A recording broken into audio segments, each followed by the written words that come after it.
ایک صحابی رسول کہتے ہیں کہ چاندنی رات تھی، رات چمک رہی تھی، آسمان میں چاند بھی چمک رہا تھا اور آسمان کا چاند اپنی پوری تاب و شباب کے ساتھ میں چمک رہا تھا۔ وہ صحابی کہتے ہیں میں کبھی آسمان کے چاند کو دیکھتا اور کبھی آمنہ کے لال کو دیکھتا، کبھی عرب کے چاند کو دیکھتا۔ میرے آقا کریم ایسے چاند، ایسی روشنی کے آقا کی روشنی سے پوری کائنات جگمگائی۔ وہ صحابی کہتے ہیں کبھی آسمان کے چاند کو دیکھتا، کبھی نبی کریم کے چہرے کو دیکھتا۔ تو میں یہ تعریف کرنے پر مجبور ہو گیا کہ تعریف کروں تو کس کی کروں، آسمان کے چاند کی کروں یا آمنہ کے لال کی کروں، یا آمنہ کے لال کے چاند کی تعریف کروں۔ وہ صحابی کہتے ہیں میں دیکھتا، کبھی آسمان کے چاند کو دیکھتا، کبھی عرب کے چاند کو دیکھتا۔ آخر کار پھر میں نے آسمان کے چاند کو دیکھا۔ دیکھنے کے بعد میں نے بھی کہا کہ اے آسمان کے چاند، تیری روشنی جو یہ جگمگا رہی ہے، یہ اسی عرب کے چاند کی برکت ہے، یہ اسی عرب کے چاند کی برکت ہے، یہ آمنہ کے لال کی روشنی کی برکت ہے جو اللہ نے تجھے اتنا جگمگایا ہے، یہ آمنہ کے لال کی روشنی کی برکت ہے۔ اور واقعی میں اللہ نے پوری کائنات کو روشن کیا ہے تو یہ نبی کے نور سے ہی روشن کیا ہے، نبی کا نور ہی تو ہے جو پوری کائنات کو جگمگا رہا ہے۔ تو میرے پیارے مسلمانوں دیکھو، صحابہ اکرام بھی نبی کریم کے چہرے کو دیکھتے اور آسمان کے چاند کو دیکھتے تو وہ بھی کہنے پر مجبور ہو جاتے کہ آسمان کے چاند سے بھی خوبصورت ہے نبی کا چہرہ، آسمان کے چاند سے بھی زیادہ روشن ہے نبی کا چہرہ۔ کیونکہ میرے پیارے مسلمانوں، جس نے نبی کریم کو نہیں دیکھا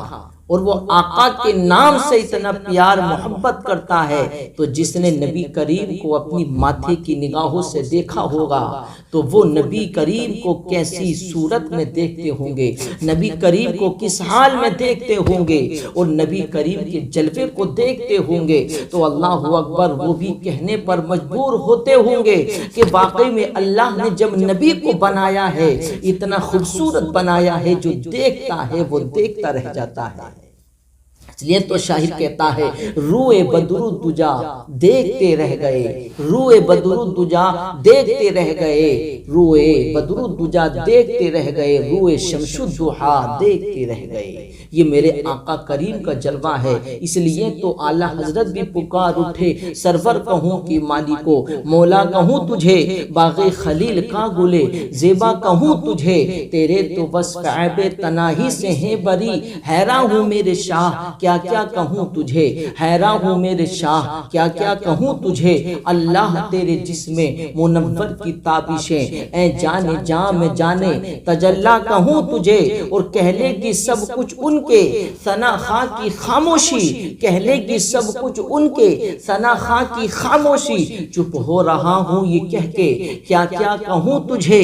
آخر رضا نے ختم سخن اس پہ کر دیا، خالق کا بندہ خلق کا آقا کہوں تجھے، خالق کا بندہ خلق کا آقا کہوں تجھے۔ یہ شان ہے میرے آقا کی، اور میرے آقا کی تعریف تو جس نے بھی آقا کریم کو دیکھا تو تعریف کی ہے۔ میرے پیارے مسلمانوں، شاعر نے کہا ہے وہ کمال حسن حضور ہے کہ گمان نقص جہاں نہیں، یہی پھول خار سے دور ہے، یہی شمع ہے کہ دھواں نہیں، بلغ العلا بکمالہ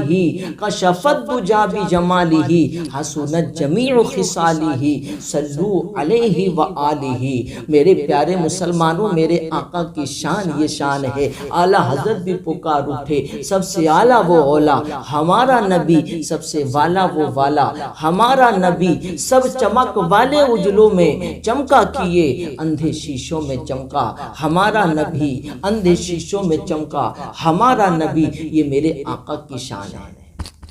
یہ میرے آقا کی عظمت ہے۔ واقعی میں اللہ نے نبی کریم کو اتنا خوبصورت بنا کر کے بھیجا، اور میرے پیارے مسلمانوں، اللہ نے نبی کریم کے حسن کو 70,000 پردوں میں چھپا کر کے بھیجا، تب یہ حال تھا۔ 70,000 پردوں میں نبی کریم کے حسن و جمال کو چھپا کر بھیجا، تب یہ حال تھا کہ جو دیکھتا وہ دیکھتا رہ جاتا، دیکھتا وہ دیکھتا رہ جاتا،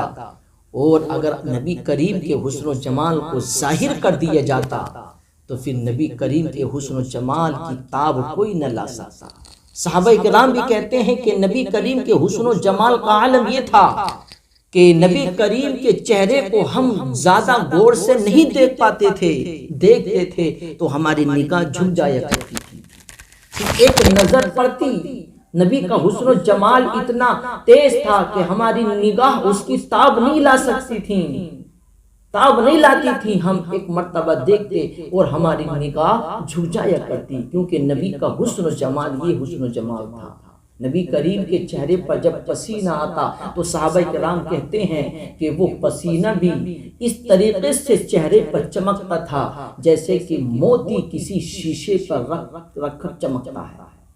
کسی موتی کو شیشے پر رکھا جائے تو وہ چمکتا ہے دور سے، ایسے نبی کریم کے چہرے پر جب پسینہ آتا تو ایسے ہی وہ چمکتا تھا۔ یہ میرے آقا کریم کا حسن و جمال ہے، وہ حسن و جمال ہے مصطفیٰ کریم کا، اس لیے تو جو دیکھتا وہ دیکھتا رہ جاتا اور پھر وہ تعریف کرنے پر مجبور ہو جاتا کہ یار جب نبی کے حسن و جمال کا یہ عالم ہے تو پھر ان کو بنانے والے پروردگار عالم کا حال کیا ہو۔ تو یہ میرے آقا کریم کا حسن و جمال ہے۔ تو اگر حسن دیکھنا ہے تو مصطفیٰ کا دیکھو، دل لگانا ہے تو مصطفیٰ کریم سے لگاؤ۔ قسم رب ذوالجلال کی، اللہ نے بڑا حسین و خوبصورت بنا کر نبی کریم کو دنیا میں بھیجا، تو دل لگانا ہے تو آمنہ کے لال سے دل لگاؤ۔ محبت کرنی ہے تو نبی کریم سے محبت کرو، جو نبی کریم سے سچی محبت کرتا ہے واقعی میں وہ دنیا میں بھی کامیاب ہے، مرنے کے بعد قبر میں بھی کامیاب ہے، اور قبر کے بعد میدان محشر میں بھی کامیاب ہے۔